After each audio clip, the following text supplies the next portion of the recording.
cavalo caiu de joelhos primeiro. Depois o flanco direito bateu no chão, com um som surdo que não era o som de animal que tropeça.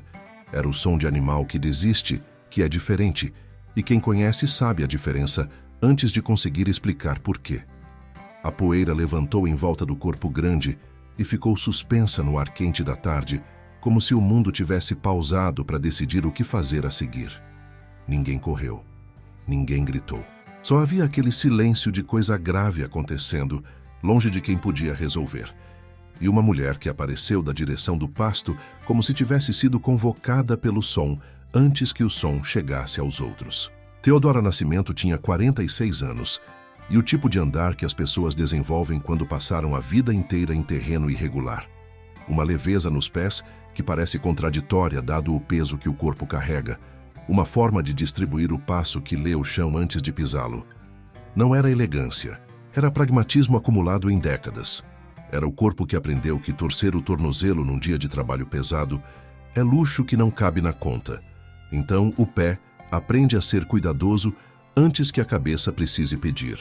Ela nasceu em Bom Jesus da Lapa, na Bahia, às margens do São Francisco, numa família de 6 filhos, onde o pai trabalhava na lida com gado em fazenda alheia e a mãe lavava roupa de terceiro e cuidava de uma horta nos fundos que produzia o suficiente para completar o que o salário do pai deixava incompleto, que era sempre alguma coisa.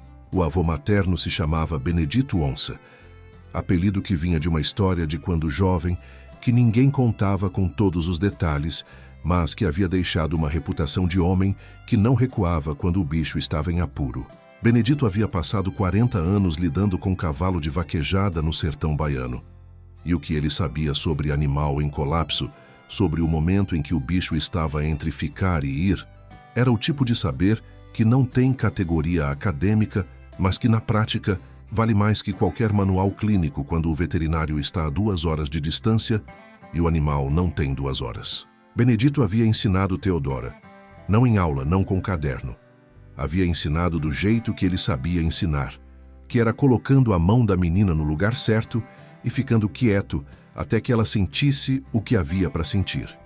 A primeira vez que Teodora havia colocado a mão no pescoço de um cavalo caído, tinha 9 anos e estava apavorada, e o avô havia ficado do lado dela sem tocar nela, apenas presente, e havia dito em voz baixa: "Respira primeiro tu, depois o bicho respira com você." Teodora havia respirado. O cavalo havia respirado. E alguma coisa havia mudado nela naquele momento que ela passaria décadas tentando descrever para outras pessoas sem nunca conseguir completamente, porque era coisa que só se entende fazendo. Ela foi trabalhar na fazenda Pedra Branca aos 24 anos, em Correntina, no oeste da Bahia, numa região onde o cerrado é tão plano e tão extenso que o horizonte parece mentira, parece pintura, parece impossível de ser real, dado que o horizonte com aquela amplitude sugere um mundo maior do que a vida cotidiana costuma confirmar. A fazenda era de um homem chamado Clovis Drummond, 58 anos, viúvo havia 6, que administrava a propriedade com a seriedade de quem herdou coisa boa e tem medo de ser o elo fraco da corrente. Clovis não era expansivo. Não era do tipo de fazendeiro que faz festa, que distribui elogio fácil, que confunde cordialidade com generosidade. Era do tipo que paga em dia, que não pede o impossível, que reconhece trabalho bom pelo silêncio diferente com que trata quem faz, que é um tipo de reconhecimento que parece pouco, mas que na cultura do interior baiano significa mais do que discurso.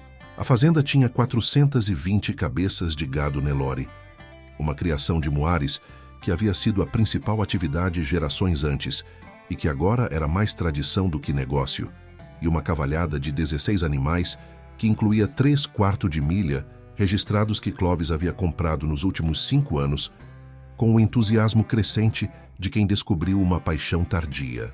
Teodora havia chegado como peã de campo e havia ficado porque era boa no que fazia. E porque ser boa no que faz numa fazenda, que tem dono, que nota, é suficiente para ficar, que não é sempre assim, mas quando é assim, é o suficiente. 16 anos. Foi quanto ficou na Pedra Branca. 16 anos são o suficiente para você saber onde cada animal prefere dormir. para você conhecer o cheiro específico da chuva chegando naquele pedaço de cerrado, que é diferente do cheiro de chuva em outros lugares do mesmo estado. Porque o chão é diferente, e o chão cheira diferente quando a água chega. São o suficiente para você saber quando o ano vai ser de seca antes do calendário confirmar. Porque os pássaros mudam de rota antes do regime de chuva mudar, e quem presta atenção nos pássaros tem 2 meses de antecedência sobre quem só presta atenção no noticiário. O cavalo que importa nessa história se chamava Capitão, nome dado por Clovis, que tinha o hábito de dar nome de patente militar para animal macho, hábito que vinha do pai que havia servido o exército antes de ser fazendeiro e que havia deixado essa herança nominal como único sinal desse período da vida que o filho havia herdado sem questionar. Capitão era 1/4 de milha de 11 anos, pelo tordilho, com a musculatura posterior que a raça desenvolve e que em animal de meia-idade bem cuidado fica no ponto de maior expressão, antes da perda que a velhice traz e depois da incompletude que a juventude tem. Era o cavalo mais valioso da fazenda em termos de documentação e linhagem. Era também o cavalo que Clovis mais gostava de montar nos finais de semana, quando o trabalho da semana havia fechado e havia 1 hora de luz antes do sol cair, que era hora de andar sem propósito, que é o tipo de andar que os homens de fazenda raramente se permitem, mas que quando se permitem, revelam que precisavam há muito tempo. O problema com o capitão havia começado há 4 meses antes do colapso. Havia começado de forma invisível, como os problemas sérios costumam começar. Uma lentidão no arranque que os outros peões interpretavam como manhã fria. Uma hesitação antes da galope que o capataz havia registrado como destreino por falta de uso. Teodora havia notado outra coisa. Havia notado a respiração depois do esforço, mais longa que devia, com uma recuperação que estava custando mais do que o esforço justificava. Havia falado com o capataz. O capataz se chamava Nereu, tinha 40 anos e 20 deles naquela fazenda, e tinha com Teodora a relação específica de 2 profissionais experientes que se respeitam sem que esse respeito precise de frase para existir. Nereu havia ouvido o que Teodora disse sobre o capitão e havia ficado quieto por um tempo que ela havia aprendido a interpretar como concordância, processando em vez de discordância silenciosa. Depois havia dito que ia falar com o veterinário na próxima visita. A próxima visita do veterinário havia acontecido 3 semanas depois.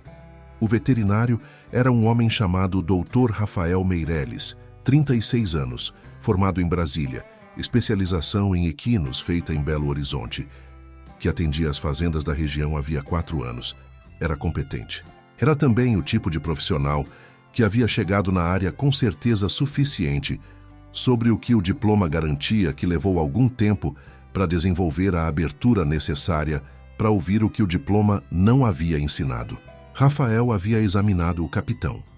Havia feito os exames que sabia fazer, havia colhido sangue que havia mandado para laboratório em Barreiras, havia auscultado o coração e os pulmões com o estetoscópio que havia sido presente de formatura e que ainda tinha a caixa guardada em algum lugar no apartamento em Correntina.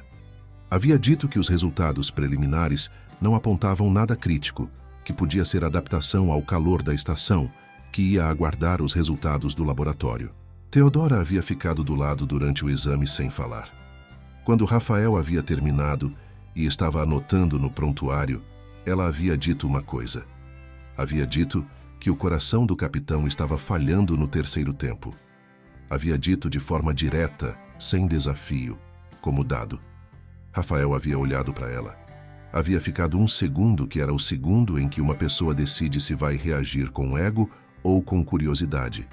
E naquele segundo, havia escolhido curiosidade, que era a escolha certa. Havia perguntado o que ela havia sentido.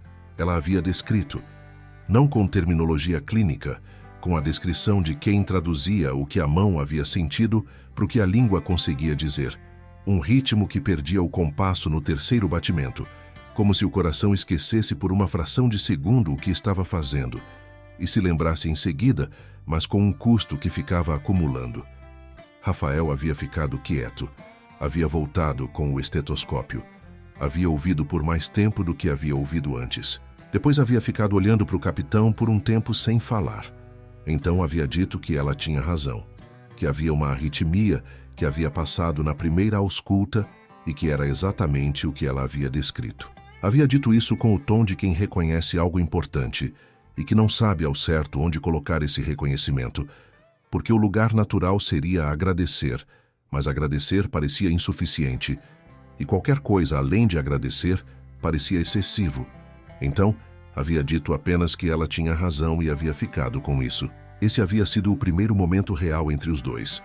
Não de romance, de reconhecimento, que às vezes é o que antecede o romance, mas que na maioria das vezes é apenas reconhecimento e não passa disso, e é impossível saber na hora qual dos dois é. O filho de Clovis Drummond chegou em agosto. Não era visita comum. Chegou com mala grande, com o ar de quem veio ficar, com uma explicação para a presença que o pai havia dado aos funcionários numa reunião rápida no galpão, que era que Marcos estava vindo ajudar na administração por um período. Marcos tinha 32 anos.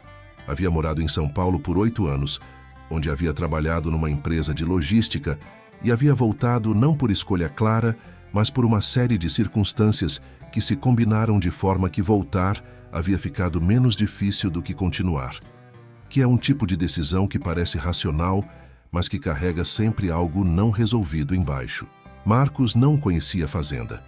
Conhecia planilha, conhecia processo, conhecia o vocabulário da gestão que havia aprendido em 8 anos de corporativo. Havia chegado com a disposição de aplicar esse vocabulário à fazenda com a certeza genuína de que o problema de qualquer operação ineficiente é falta de método, que é uma certeza que às vezes está certa e que nesse caso estava parcialmente certa e parcialmente equivocada, da forma que certezas parciais são as mais perigosas porque contêm verdade suficiente para parecer completas. A relação de Marcos com Theodora havia começado com o tipo de atrito silencioso que acontece quando dois mundos de conhecimento se encontram sem que nenhum dos dois reconheça o valor do outro imediatamente. Marcos havia chegado, havia pedido relatórios de produtividade que não existiam da forma que ele queria. Havia começado a fazer perguntas cujas respostas não cabiam no formato que ele estava esperando. Theodora havia respondido com a economia de quem não tem energia sobrando, para traduzir o que sabe para o idioma de quem não viveu o suficiente para entender a língua original. Em algum ponto nesse período, havia acontecido uma coisa pequena que nenhum dos dois havia comentado. Marcos havia chegado ao curral numa manhã cedo, antes que os peões chegassem, porque havia uma reunião por videoconferência com um consultor de São Paulo que havia agendado às 6 da manhã sem considerar que fazenda não é escritório. Havia encontrado Theodora no curral com o capitão, fazendo uma coisa que ele não havia conseguido descrever para o consultor quando o consultor havia perguntado por que ele estava demorando a entrar na chamada. Ela estava simplesmente do lado do animal, parada. A mão no flanco do capitão, os olhos fechados, a respiração lenta. O cavalo estava com a cabeça levemente inclinada na direção dela, as orelhas viradas para frente e para baixo, que é a posição de orelha de animal, em estado de confiança completa. Os dois estavam naquele silêncio que tem textura, que você pode quase tocar, que parece ocupar espaço físico no ar. Marcos havia ficado parado na entrada do curral por um tempo que havia perdido a conta. Havia esquecido a reunião, havia esquecido o consultor. Havia ficado olhando para aquela cena com alguma coisa no peito que ele não havia nomeado porque era cedo e porque nomear coisas do peito antes de entender o que são é hábito que as pessoas de fazenda não têm e que ele havia desaprendido em 8 anos de São Paulo, onde havia aprendido a ter. A reunião havia acontecido com 15 minutos de atraso. O consultor havia perguntado o que havia acontecido. Marcos havia dito que havia sido um imprevisto com o animal.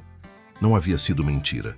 O colapso do capitão aconteceu numa tarde de setembro, com aquele calor específico do Cerrado Baiano, que não é só temperatura, é uma pressão, é o ar se recusando a ceder espaço. O capitão estava sendo trabalhado por um dos peões num piquete de separação de novilhas quando havia caído. Os joelhos primeiro, depois o flanco, depois o silêncio. Theodora havia chegado antes que qualquer outro entendesse o que havia acontecido. Havia chegado da direção do Campo Sul, onde havia estado consertando o bebedouro. e havia chegado com a velocidade de quem não está correndo, mas que cobre distância, de forma que desafia o que a velocidade do passo deveria permitir. O que ela havia feito nos 20 minutos seguintes era a coisa que o avô Benedito havia ensinado, numa tarde de quando ela tinha 11 anos com um cavalo diferente, em situação parecida. Primeiro a respiração, depois o pulso, depois a temperatura do focinho, depois a cor da mucosa. Não em qualquer ordem, nessa ordem, porque essa ordem é o mapa do que está acontecendo dentro do animal lido de fora. É o jeito de traduzir o invisível para o visível sem precisar abrir nada. O capitão estava em colapso cardiovascular. Não choque anafilático, não cólica, não trauma de queda.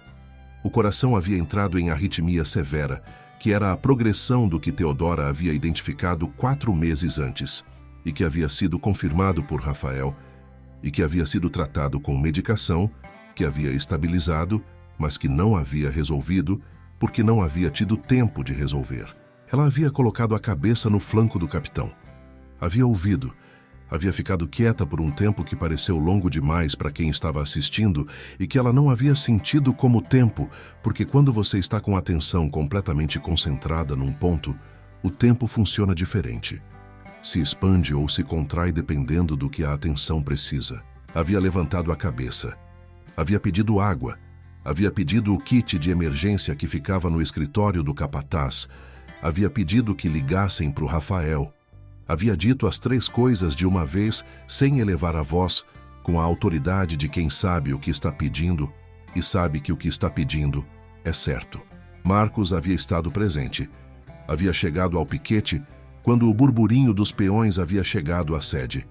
Havia ficado do lado de fora da cerca, observando tudo com uma expressão que continha muitas coisas que não eram identificáveis individualmente, mas que tinham em comum a característica de pessoa que está vendo alguma coisa que reorganiza o que ela achava que sabia. Aqui é necessário entender uma coisa sobre o que estava acontecendo com o capitão e sobre o que Theodora sabia que Rafael havia confirmado, mas que ninguém na fazenda havia comunicado ao Clovis com a clareza necessária. O 4 de milha é a raça de cavalo mais registrada do mundo, com mais de 3 milhões de animais no Study Book da American Quarter Horse Association, e no Brasil, com mais de 600 mil registros na ABQM, a Associação Brasileira de Criadores de Cavalo Quarto de Milha, fundada em 1969. A raça é conhecida pela explosão de velocidade em distâncias curtas e pela inteligência de trabalho com gado, que a tornou a favorita do agronegócio brasileiro.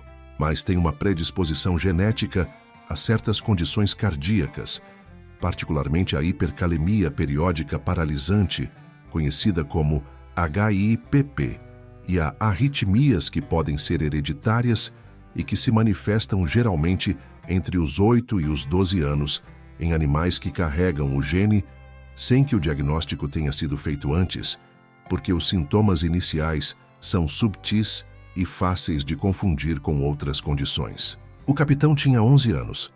Tinha exames de sangue que Rafael havia pedido 4 meses antes, que haviam voltado com valores limítrofes, que em retrospecto diziam o que estava acontecendo, mas que na leitura do momento haviam sido interpretados como variação dentro do aceitável. Theodora havia perguntado sobre os valores quando Rafael havia compartilhado o resultado. Havia perguntado sobre o potássio especificamente, que era alto dentro do normal mais alto, e Rafael havia dito que estava dentro do intervalo de referência. Theodora havia ficado quieta, porque não tinha o vocabulário para dizer o que estava sentindo, que era que a mão no flanco do capitão dizia uma coisa e o papel dizia outra. E quando essas duas coisas divergem, é porque uma delas está errada. A mão não estava errada. Rafael havia chegado 45 minutos depois da ligação. Havia chegado com o kit de emergência completo e com o ar de quem recebeu uma ligação que descreveu algo grave e que havia dirigido os 45 quilômetros com a velocidade que a estrada de terra permitia e com mais 10% além disso. Havia encontrado o capitão ainda no chão, mas com respiração mais estável do que havia esperado. Havia encontrado Theodora do lado do animal, com a mão no pescoço do capitão, numa posição específica, que era a posição de pressão de acuponto que o avô Benedito havia ensinado, e que Teodora havia pesquisado depois em livro de medicina veterinária tradicional e que havia descoberto ter nome técnico e base fisiológica que ela não havia sabido que existia, mas que havia descoberto que confirmava o que a mão do avô havia ensinado sem saber que estava ensinando. Rafael havia examinado. Havia olhado para Teodora. Havia dito: "Quanto tempo ele está assim?" Ela havia dito: 22 minutos. Ele havia dito: "O que você fez?" Ela havia descrito. Ele havia ouvido sem interromper da mesma forma que havia ouvido a primeira vez 4 meses antes, no exame que havia revelado a arritmia. Dessa vez o silêncio entre os dois havia sido diferente. Não era só reconhecimento, era alguma coisa que havia passado de um para o outro sem nome, pelo canal específico que existe entre duas pessoas que estão juntas numa situação de emergência com o animal que importa para as duas. Cada uma por razão diferente, mas com a mesma intensidade. Marcos havia estado do lado de fora da cerca durante todo esse tempo. Havia visto tudo. Não havia tentado entrar, não havia tentado ajudar. Havia ficado parado com as mãos nas grades da cerca, com a expressão de quem está presenciando alguma coisa que não tem vocabulário para processar, e que está processando assim mesmo porque não há outra opção. O capitão havia ficado estável. Rafael havia administrado a medicação necessária, havia estabilizado o ritmo cardíaco, havia dito que o animal ia precisar de repouso absoluto por pelo menos 3 semanas e de acompanhamento próximo durante esse período. Havia dito que havia possibilidade de recuperação com manejo correto, mas que havia risco de episódio recorrente. Havia dito tudo isso para Teodora, que era quem havia feito as perguntas, e havia dito também para Nereu e para Marcos, que estavam presentes. Quando Rafael havia se levantado e havia ido ao seu carro buscar mais medicação, Marcos havia dito o nome de Teodora. Uma vez. Ela havia olhado para ele. Havia algo nos olhos dele que ela havia lido com a mesma atenção que lia o animal. Que era uma atenção que não tinha filtro de protocolo social, que via o que estava lá antes de decidir o que fazer com o que via. O que estava lá nos olhos de Marcos, ela havia guardado sem comentar, da mesma forma que guardava toda a informação que podia ser relevante e que precisava de mais tempo antes de ser usada. O que aconteceu nas semanas seguintes foi simultâneo. A recuperação do capitão e a deterioração da situação de Teodora na fazenda, que eram 2 processos que caminharam paralelos e que Teodora havia sentido crescer ao mesmo tempo, sem que os dois tivessem conexão aparente, exceto que tinham, e a conexão era Marcos. Marcos havia apresentado ao pai, no fim de setembro, uma proposta de reestruturação, que havia levado semanas preparando e que continha recomendações que o consultor de São Paulo havia revisado e que havia aprovado com pequenas modificações. A proposta incluía redução de quadro de pessoal de campo, terceirização de serviços específicos e uma revisão da cavalhada que recomendava reduzir o número de animais e manter apenas os 3/4 de milha com documentação e uso produtivo justificado. O capitão estava na lista dos 3. A proposta de Marcos não era desfazer os cavalos de valor, era desfazer o custo de manutenção de animais sem retorno produtivo claro. Era uma lógica que fechava na planilha. Era uma lógica que não fechava no que Teodora sabia sobre o que o capitão ainda tinha a dar, se sobrevivesse ao episódio atual e se fosse tratado com o protocolo que ela e Rafael haviam discutido. A reunião com os funcionários havia acontecido numa segunda-feira de outubro, o mês em que o cerrado começa a verde novamente depois da seca, o mês em que as flores do ipê aparecem antes das folhas, que é uma inversão que sempre parece estranha e que sempre é bela por essa mesma razão. Clovis havia presidido a reunião com o ar de quem está comunicando algo que o desconforta, mas que decidiu que era necessário. Marcos havia ficado do lado do pai, com uma expressão que Teodora havia lido, como a expressão de quem acredita que está fazendo a coisa certa, mas que já não está tão certo da certeza quanto estava 3 semanas antes. As conversas individuais haviam vindo depois. A conversa com Teodora havia sido conduzida por Clovis, não por Marcos. Isso havia sido uma escolha de Clovis que Teodora havia notado. Havia notado que Marcos não havia ficado presente para essa conversa específica e havia guardado essa ausência como informação. Clovis havia dito o que tinha para dizer, com a economia de palavras de quem está fazendo algo difícil. E que sabe que nenhuma palavra vai fazer ficar menos difícil, então o melhor é usar poucas. Havia dito que a posição dela estava sendo reorganizada, que havia decisão de terceirizar o serviço de campo, que sem contrato formal não havia base para indenização, mas que, como reconhecimento dos 16 anos, havia a possibilidade de levar um animal. Theodora havia ficado em silêncio por tempo suficiente para que Clovis ficasse desconfortável, que era o único poder que ela tinha naquele momento e que ela havia usado sem planejar usar, porque o silêncio havia sido o único que havia vindo. Depois, havia dito que queria o capitão. Clovis havia ficado olhando para ela. O capitão era o animal mais valioso da fazenda em documentação. Era também o animal que naquele momento estava em recuperação de colapso cardiovascular, que tinha diagnóstico de condição crônica, que a proposta de Marcos havia classificado como risco de custo elevado. Havia uma tensão entre o valor documentado do animal e o risco que ele representava, que tornava a resposta de Clovis mais complicada do que seria se Theodora tivesse pedido qualquer outro animal. Havia ficado quieto por um tempo. Depois havia dito que precisava conversar com Marcos. Theodora havia esperado do lado de fora do escritório enquanto pai e filho conversavam. Não havia conseguido ouvir o que era dito, apenas o volume que subia e abaixava em intervalos que sugeriam não exatamente discussão, mas desentendimento, que é diferente porque desentendimento ainda tem respeito dentro. Quando Clovis havia saído, havia dito que sim, que ela podia levar o capitão, que haveria documentação de transferência em ordem. Havia dito isso com o tom de quem tomou decisão que não era completamente sua, mas que havia aceitado como sua.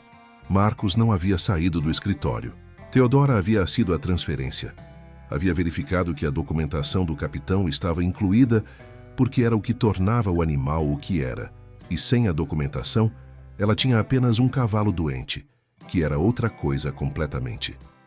Havia saído com o capitão no cabresto devagar, no passo que o animal conseguia manter sem estressar o coração, num ritmo que ela havia calibrado pela respiração dele a cada 20 metros. Se você chegou até aqui nessa história, compartilha com alguém que conhece uma Theodora. Alguém cujo saber nunca coube em papel, mas que um dia pesou mais que qualquer diploma.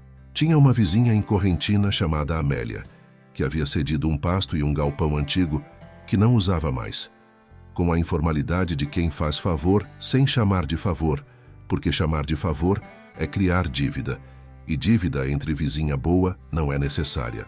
Theodora havia instalado o capitão naquele galpão com os cuidados que Rafael havia prescrito, e com alguns adicionais que ela havia prescrito para si mesma com base no que o avô Benedito havia ensinado e que Rafael não havia contestado quando havia passado na primeira visita pós-alta. Rafael havia passado 3 vezes na primeira semana. Na segunda semana havia passado 2 vezes. Na terceira, havia passado 1. Theodora havia notado a frequência sem comentar, da mesma forma que havia notado outras coisas sem comentar, porque comentar antes de entender é hábito que ela não tinha. O que havia entre Theodora e Rafael nessas visitas era algo que crescia na periferia das conversas sobre o capitão, que eram as conversas que havia entre os dois. Era construído em gestos pequenos e precisos. Rafael chegava e, antes de examinar o animal, ficava um momento parado do lado de fora do galpão. E, nesse momento, havia algo que Theodora havia identificado como a postura de quem está se preparando para entrar num espaço que tem mais significado do que o protocolo da visita sugere. Ela havia ficado com essa observação guardada sem saber o que fazer com ela. Havia também a questão de Marcos, que havia aparecido no galpão da Amélia numa tarde de sábado da segunda semana, sem avisar, sem pretexto declarado, com uma expressão que tentava ser casual e que não era. Havia dito que queria ver como o capitão estava. Theodora havia deixado entrar. Havia ficado olhando enquanto ele se aproximava do animal. Havia observado que ele não sabia como se aproximar, que havia tensão no corpo dele perto do capitão, que era tensão de pessoa que não está habituada a estar perto de animal de grande porte e que tem a honestidade de não fingir que está. Havia dito sem pensar demais como dado: vem devagar pelo lado esquerdo, sem olhar direto no olho. Marcos havia feito. O capitão havia ficado quieto. Marcos havia ficado parado do lado do animal por um momento, com uma expressão que ela havia lido como surpresa com a própria capacidade de fazer aquilo. Havia dito: por que o senhor veio? Marcos havia ficado quieto por um tempo. Depois havia dito: queria saber se estava bem. Ela havia ficado olhando para ele. Havia uma ambiguidade na frase que os dois haviam sentido ao mesmo tempo e que nenhum dos dois havia resolvido, porque resolver teria exigido uma conversa que nenhum dos dois havia iniciado, cada um por razão própria. Marcos havia ficado meia hora. Havia ido embora com o mesmo ar de quem chegou, tentando ser casual e não sendo. Teodora havia ficado com o capitão depois que ele foi, a mão no pescoço do animal, ouvindo a respiração que estava ficando mais regular a cada dia que passava. A virada aconteceu em duas partes no mesmo dia, que foi uma sexta-feira de novembro, com vento que não era comum naquele período do ano, um vento do norte que o avô Benedito havia dito uma vez que era o tipo de vento que antecede mudança, não de clima, de coisa, sem especificar o que queria dizer com coisa, e sem que Teodora houvesse perguntado por que às vezes a vagueza do avô era parte da mensagem. A primeira parte havia começado quando Rafael havia chegado para a visita semanal e havia trazido o resultado de um exame genético que havia pedido há 3 semanas, um teste que havia enviado para laboratório especializado em São Paulo para verificar a presença do gene HIPP, que era o gene associado à condição cardíaca do capitão. O resultado havia confirmado. O capitão era heterozigoto para HIPP, o que significava que carregava uma cópia do gene, mas não duas, o que na prática significava que a condição era gerenciável com protocolo correto de alimentação e manejo, que havia cavalos com esse diagnóstico, que competiam e trabalhavam por anos após o diagnóstico com qualidade de vida plena. Mas havia mais no resultado. O exame genético havia incluído um painel de marcadores que era padrão no laboratório, e um dos marcadores havia revelado algo que Rafael havia ficado olhando por um longo tempo antes de ligar para Teodora. O capitão era filho, com 98% de probabilidade, de um garanhão que havia sido campeão brasileiro de 3 tambores há 6 anos, animal cujo sêmen havia sido comercializado em larga escala no mercado de equinos, e cujas crias haviam alcançado valores significativos no circuito de vaquejada e de rodeio. A documentação que Clovis havia guardado havia registrado a linhagem paterna do capitão como desconhecida, porque o animal havia sido comprado numa feira sem informação completa do criador anterior. O resultado genético preenchia essa lacuna. Com esse resultado e com a documentação existente, o capitão tinha um valor de reprodução que transformava completamente o que ele representava como ativo, não como animal de trabalho com condição cardíaca limitante, como garanhão cujas crias carregavam linhagem de campeão comprovada por teste genético. Rafael havia explicado tudo isso para Teodora com a clareza de quem está apresentando descoberta importante e que está atento ao que a outra pessoa está fazendo com a descoberta enquanto a apresenta. O que Teodora estava fazendo era ouvir com uma quietude que Rafael havia aprendido a ler nos meses anteriores, como o sinal de que ela estava processando no nível mais fundo, não reagindo na superfície. Quando ele havia terminado, ela havia ficado em silêncio por um tempo. Depois havia perguntado quanto vale. Rafael havia dito um número. Era um número que havia reorganizado matematicamente tudo o que havia acontecido nos últimos meses, que transformava a saída com o cavalo doente em coisa diferente do que havia parecido ser na tarde em que havia acontecido. A segunda parte da virada havia chegado 40 minutos depois, quando Marcos havia aparecido no galpão da Amélia. Desta vez não havia tentado ser casual. Havia chegado com o ar de quem tomou uma decisão e que chegou para executar a decisão antes que o medo mudasse de ideia. Havia dito que havia uma coisa que precisava dizer. Havia dito que havia sido ele quem havia convencido o pai a deixar Teodora levar o capitão, que havia dito ao pai que o capitão era o animal mais ligado a ela na fazenda e que qualquer outro animal que ela pedisse ela mesma ia recusar, se soubesse que havia alternativa. que havia dito ao pai que levar o capitão era a única forma de o gesto ser real e não ser só gesto. Havia dito isso com o olhar de quem está expondo algo que custou expor. Havia também uma coisa embaixo disso que ele não havia dito com palavras, que era que havia ficado no escritório enquanto pai e filho conversavam, porque não havia conseguido estar presente na conversa em que Theodora havia sido dispensada. Que havia sido covardia, e que ele sabia que havia sido covardia, que era a coisa que ele não havia dito, mas que estava presente na forma que ele havia dito o resto. Theodora havia ficado olhando para ele por um tempo longo. O capitão havia se mexido levemente no estábulo, um som de casco no chão de terra que havia preenchido o silêncio. Ela havia dito, "Eu sei."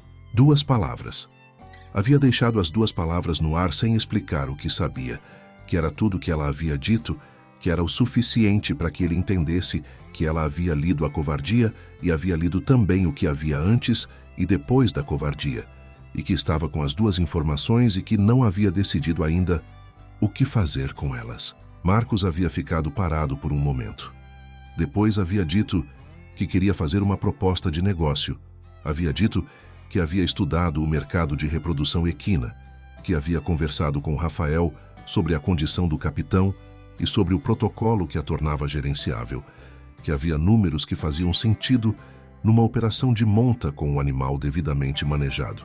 Havia dito que tinha capital para estruturar, que ela tinha o animal e o conhecimento, e que Rafael tinha o acompanhamento veterinário necessário, e que os 3 juntos tinham o que era necessário para algo que nenhum dos 3 tinha separado. Havia dito tudo isso de forma direta, sem rodeio, com a planilha que havia preparado na pasta que carregava. Havia colocado a pasta na beira do cercado do estábulo sem abrir. Theodora havia olhado para a pasta. Havia olhado para o capitão. Havia olhado para Marcos. Havia pegado a pasta. Era uma tarde de novembro, com aquele vento do norte, que o avô Benedito havia dito que antecede mudança, e o sol estava naquele ângulo que faz o cerrado baiano parecer pintado de dourado e laranja, que é a cor que ele tem para quem tem tempo de parar e olhar, que é a cor que Theodora estava vendo naquele momento, porque havia algo diferente acontecendo com o tempo naquele momento. Havia uma qualidade de atenção que o tempo tinha que não havia tido antes. A semana seguinte havia sido de trabalho concreto. Reuniões entre os 3, Theodora, Marcos e Rafael, numa mesa da casa da Amélia que havia cedido a sala com a mesma informalidade com que havia cedido o pasto, porque Amélia era desse tipo. As reuniões haviam sido práticas, haviam sido sobre número e sobre protocolo, e sobre contato com criadores do circuito de vaquejada e rodeio que Rafael e Marcos tinham por razões diferentes e que, somados, cobriam uma rede razoável. O que havia entre Theodora e Marcos nessas reuniões era coisa que os 2 haviam acordado tacitamente ignorar enquanto o trabalho estava sendo construído, não porque não estava lá, mas porque havia uma ordem de prioridade que os 2 respeitavam sem precisar combinar, que era primeiro o capitão, depois o negócio, depois o resto. O avô Benedito havia dito uma vez, sobre relacionamento de parceria no campo, que qualquer coisa que não sobrevive ao trabalho duro do começo, não sobrevive ao trabalho duro de depois. Então, o trabalho duro de começo é o teste certo. Theodora havia pensado nessa frase várias vezes naquelas semanas, sem mencionar para ninguém de onde a frase havia vindo. Rafael estava presente em todas as reuniões, e era parte igual da parceria. E havia algo na forma que ele interagia com Theodora e com Marcos, que era diferente nas 2 direções, que é a coisa que existe num grupo de 3, onde 2 têm algo entre si que o terceiro não tem. E que o terceiro percebe, mas que é delicado porque o terceiro também importa. E também tem papel real, e ninguém quer que ninguém se sinta terceiro, de forma que machuque. Rafael era inteligente o suficiente para navegar isso sem fazer barulho, que era a inteligência que havia crescido nele nos meses de convívio com uma mulher cuja principal forma de inteligência era exatamente essa. O clímax chegou num sábado de dezembro, o primeiro sábado do mês, 3 semanas depois da proposta de Marcos e das reuniões na mesa da Amélia. O capitão havia completado o protocolo de recuperação. Rafael havia feito o exame final. Havia dito que o coração estava estável, que a arritmia estava controlada. que o animal estava em condição de retomar atividade leve com monitoramento. Teodora havia ficado sozinha com o capitão naquela tarde. Havia pedido que deixassem, não com palavras, com o jeito que ela ficava quando precisava de silêncio, que os que a conheciam, reconheciam e respeitavam. Amélia havia entrado em casa. Rafael havia ficado do lado de fora do galpão, do lado de fora da cerca, parado na sombra de uma paineira que havia no quintal da Amélia, com a casca grossa e cinzenta, que era a casca de árvore velha. Uma árvore que havia estado ali antes de qualquer uma das pessoas presentes e que ia continuar depois. Marcos havia ficado do outro lado do galpão, também do lado de fora, também em silêncio. Nenhum dos dois havia combinado ficar. Nenhum dos dois havia ido embora. Teodora havia ficado com o capitão no interior do galpão, onde a luz entrava pelas frestas do telhado, em listras douradas que cruzavam o chão de terra e que iluminavam a poeira em suspensão de uma forma que fazia o ar parecer sólido. Havia colocado a testa no pescoço do animal, que era o gesto que ela fazia quando o que estava dentro da cabeça precisava ir para algum lugar que não fosse palavra. O capitão estava de pé, sólido, com o peso distribuído igualmente pelas 4 patas pela primeira vez em meses. A respiração era regular. O coração era regular. Tudo que havia ameaçado parar estava funcionando. O choro havia vindo de um lugar que havia estado fechado por tempo demais. Não veio da expulsão, não veio do medo dos meses anteriores, não veio de nenhuma coisa específica que ela pudesse nomear, porque era de tudo ao mesmo tempo. Era o peso de 46 anos de saber invisível, e de mão que tinha história e de silêncio escolhido, porque falar nunca havia mudado nada, e de uma vida inteira fazendo o que precisava ser feito antes de poder fazer o que queria fazer. Veio de um lugar que a mãe havia dito uma vez que era onde a gente guarda o que não cabe em nenhuma outra parte, e que quando esse lugar transborda é sinal de que foi preenchido com coisas que pesaram muito por muito tempo. Havia descido pelo rosto em silêncio. O capitão não havia se movido. Havia ficado com o pescoço no lugar, quente, presente. Do lado de fora, Rafael havia visto. Havia ficado quieto com o que havia visto. Marcos também havia visto. Havia ficado mais quieto ainda. Nenhum dos dois havia entrado. Era a coisa mais difícil e mais certa que haviam feito. Cada um por instinto próprio que havia chegado no mesmo lugar. Depois que o choro havia passado, Teodora havia ficado ainda por um tempo com a testa no pescoço do capitão. Depois havia levantado a cabeça. Havia olhado para o capitão por um momento. Havia saído do galpão. Havia encontrado os dois do lado de fora. Havia olhado primeiro para Rafael, que havia olhado de volta com o tipo de olhar de quem estava presente e que não havia ido embora, que era o que ela havia precisado que ele fizesse e que ele havia feito sem que ela pedisse. Havia olhado para Marcos. Ele havia olhado de volta com alguma coisa nos olhos que ela havia lido, com a mesma atenção com que lia tudo, e o que havia lido, ela havia guardado no lugar certo da memória, para ser usado quando fosse hora, que ela não sabia ainda quando era, mas que sabia que era mais cedo do que havia sido possível imaginar há 3 meses. Havia dito, o capitão está pronto. Havia dito sobre o cavalo. Havia dito também sobre outra coisa. E os 2 homens presentes haviam entendido as 2 coisas que haviam sido ditas, cada um a que lhe cabia. Deixa um like se essa história te tocou, e se inscreve no canal para não perder as próximas, porque o campo guarda histórias que o asfalto nunca vai contar do jeito certo. A operação de monta do capitão havia começado 3 meses depois. Havia começado pequena, com 2 criadores que Rafael havia indicado e que haviam vindo ver o animal, e haviam ficado em silêncio impressionado pela marcha e pela conformação de um 1/4 de milha que havia sobrevivido ao que havia sobrevivido, e que estava em pé com aquela qualidade de presença que animal saudável tem e que não há como fingir. Clovis havia sabido. Era impossível que não soubesse numa região onde as notícias viajam mais rápido que carro. Havia sabido e havia ficado quieto com o que sabia por um tempo, que era o tempo que ele levava para processar coisa que reconfigurava o que ele achava que havia entendido. Havia ligado para Teodora numa tarde. Havia dito o nome dela uma vez. Havia ficado quieto. Depois havia dito que havia feito errado e havia dito isso de forma direta, sem rodeio, sem qualificação, que era a forma que homem de caráter diz o que precisa dizer quando finalmente decide dizer. Theodora havia ouvido, havia dito que sabia, havia ficado em silêncio, havia dito que estava tudo bem, que era verdade e não era perdão fácil. Era o reconhecimento de que tudo bem era o estado atual das coisas, que o passado havia sido o que havia sido e que o presente estava sendo outra coisa, e que essas duas verdades cabiam juntas sem que uma cancelasse a outra.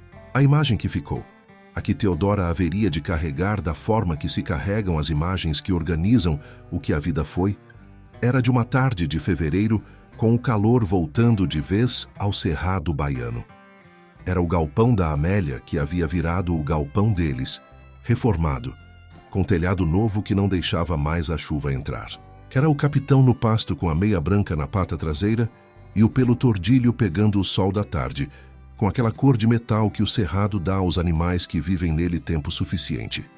Era Rafael do lado direito do pasto, fazendo anotações no prontuário, com o estetoscópio no bolso do avental azul, que havia comprado especificamente para fazer visitas naquele galpão, porque havia percebido que havia uma diferença entre visita e presença, e que presença pedia roupa própria. Era Marcos do lado esquerdo, com uma planilha no tablet que estava olhando, mas não completamente, porque havia uma parte da atenção que estava em outra direção, que era a direção onde Theodora estava.